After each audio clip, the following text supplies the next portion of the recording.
काय तुम्ही पण ब्रेस्ट फिडिंग सोडायचा विचार करताय? तर हा व्हिडिओ तुमच्यासाठी आहे. ब्रेस्टफीडिंग एक चॅप्टर आहे. ते संपलं तरी आई आणि मुलामधलं जे प्रेम आहे ते वाढतच राहतं. खूप गोंधळ उडतोय माझा. नेमकं मी आत्ताच करायला पाहिजे की थोडा वेळ वाट बघायला जर पाहिजे? दूध सोडून दिलं तर बाळाच्या आरोग्यावर तर काही परिणाम होणार नाही. घाई तर नाही करताय ना? मी जे करत आहे ते बरोबर आहे ना? मला खूप दुःख होत आहे आणि मला खूप घाबरल्यासारखं वाटत आहे. समजत नाहीये जे मी करत आहे ते चूक की बरोबर. सो असे सगळे प्रश्न जे आहेत ते मला पडले होते आणि आय एम शुअर की प्रत्येक आईला हे सगळे प्रश्न जे आहे त्यांच्या ब्रेस्ट फिडिंग स्टॉप करण्याच्या जर्नीमध्ये नक्की पडत असतील. सो नमस्कार. माझ्या चॅनलमध्ये तुम्हा सर्वांचं मनापासून खूप खूप स्वागत आहे. तर आज इथे मी तुमच्यासोबत शेअर करणार आहे मी ब्रेस्ट फीडिंग स्टॉप कशी केली त्या सगळ्याबद्दलची जी जर्नी आहे माझी ती पूर्ण जर्नी मी तुमच्यासोबत शेअर करणार आहे. सो मी कोणत्याही प्रकारचं औषध न वापरता किंवा कारल्याचा रस न वापरता किंवा कडुलिंबाच्या पाल्याचा रस न वापरता स्टेप बाय स्टेप कशा प्रकारे मी माझ्या बाळाचं जे ब्रेस्ट फीडिंग आहे ते कसं बंद केलं हे मी तुम्हाला आज सांगणार आहे इथे. सो हा टॉपिक जो आहे ना तो प्रत्येक आईसाठी खूप इमोशनल असा आणि सेन्सिटिव्ह असा टॉपिक आहे. सो ब्रेस्ट फीडिंग हे आहे ना हे म्हणजे फक्त दूध पाजण्याचं एक काम नाही आहे. ते बाळाचं आणि आईचं एक वेगळं नातं आहे जे ते जगतात.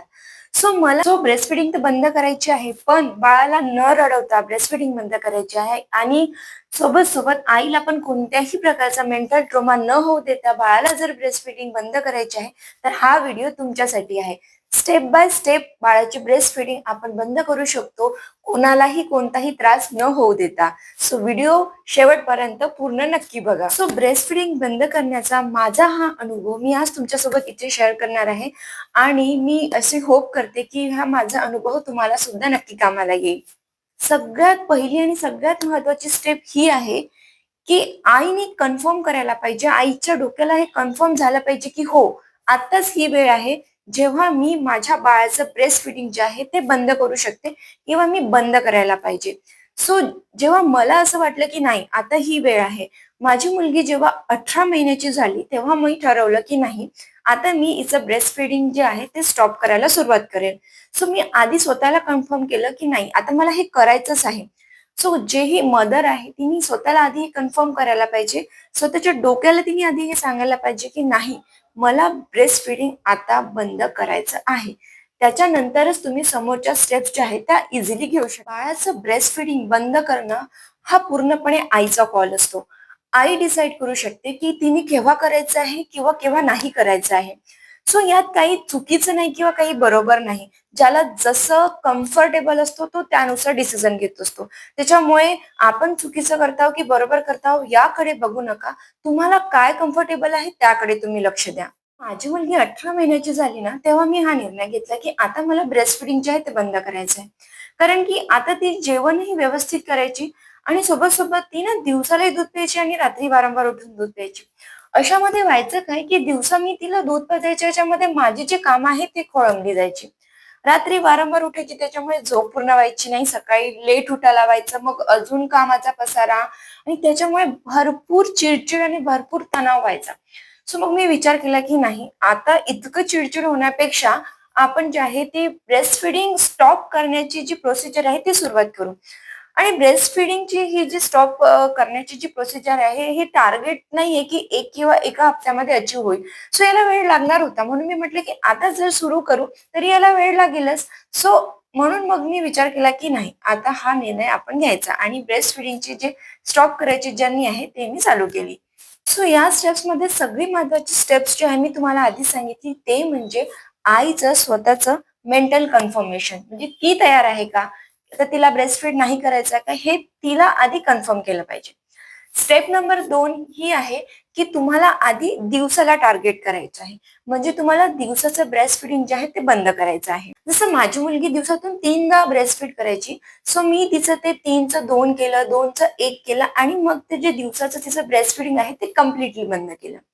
सो हे करत असताना अगदी एका दिवसात नाही केलं. जेव्हा पण मग ती दूध मागायची, सो मी तिला प्रयत्न करायचं की तिला दुसरी ॲक्टिव्हिटी करवायची की जेणेकरून तिचं जे माइंड आहे ते डायव्हर्ट झालं पाहिजे.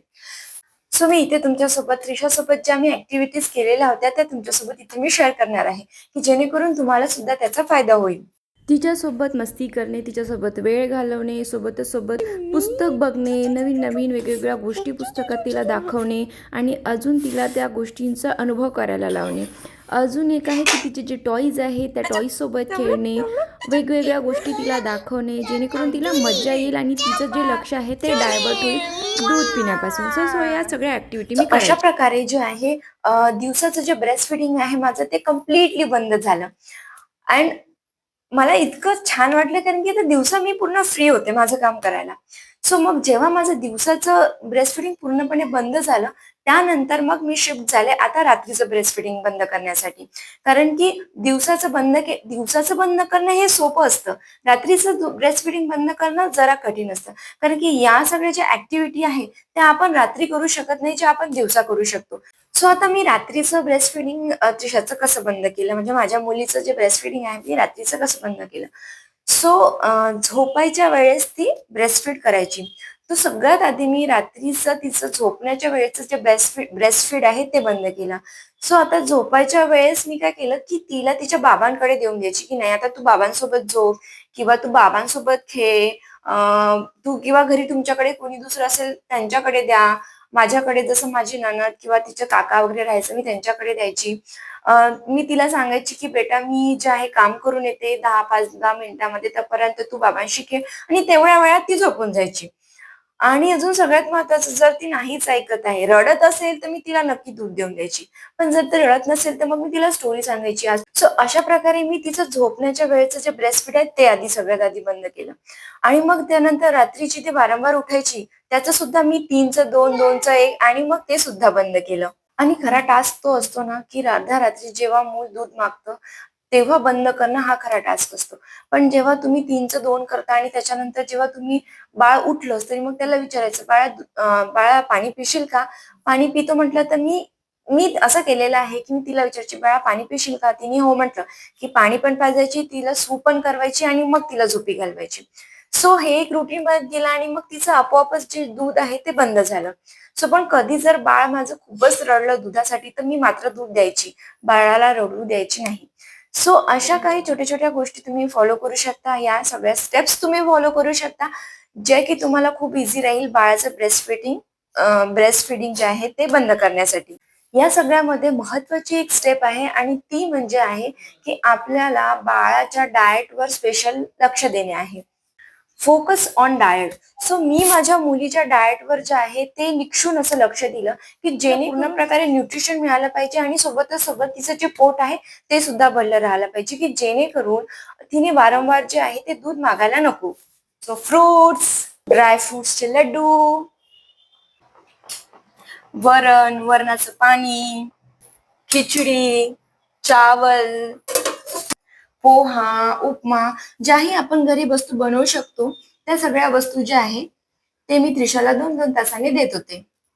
चपाती, पराठा, भाजी या सगळ्या गोष्टी सुद्धा मी तिला देत होती आणि ज्या गोष्टी आपण घरी बनवू शकतो आणि ज्या पौष्टिक आहे, अशा गोष्टी मी नक्की बनवून तिला प्रत्येक 2-2 तासांनी चारायची, की जेणेकरून तिचं जे पोट आहे, ते भरलं राहायला पाहिजे आणि सोबतच सोबत तिचं न्यूट्रिशनची जी रिक्वायरमेंट आहे, ती फुलफिल झाली पाहिजे. सो ब्रेस्ट फीडिंग बंद केल्यानंतर ना, मला अ, काम करायला भरपूर वेळ मिळाला. माझी झोप चांगली व्हायची. त्याच्यामुळे चिडचिड होत नाही आणि चिडचिड होत नसल्यामुळे मी ना आता अजून चांगल्या प्रकारे माझ्या मुलीशी खेळू शकते, तिला चांगल्या प्रकारे वेळ देऊ शकते. ब्रेस्ट फीडिंग बंद केल्यानंतरही आई आणि बाळामधलं जे नातं आहे ना, ते कधीही कुठेही त्या प्रेमामध्ये अजिबात कमतरता येत नाही. उलट या नात्यामध्ये अजून घट्टता येते, अजून मस्ती येते आणि अजून आपलं प्रेम जे आहे ते वाढतच जातं. सो ही होती माझी जर्नी. हा होता माझा अनुभव जो मी तुमच्यासोबत शेअर केला. जर तुम्हाला काही प्रश्न असतील तर तुम्ही नक्की मला कमेंट बॉक्समध्ये विचारू शकता आणि जर तुम्हाला असं वाटत असेल की हा जो माझा व्हिडिओ आहे हा तुमच्यासाठी हेल्पफुल आहे, तर व्हिडिओला नक्की लाईक, शेअर आणि कमेंट करा आणि चॅनलला सबस्क्राईब करा. धन्यवाद.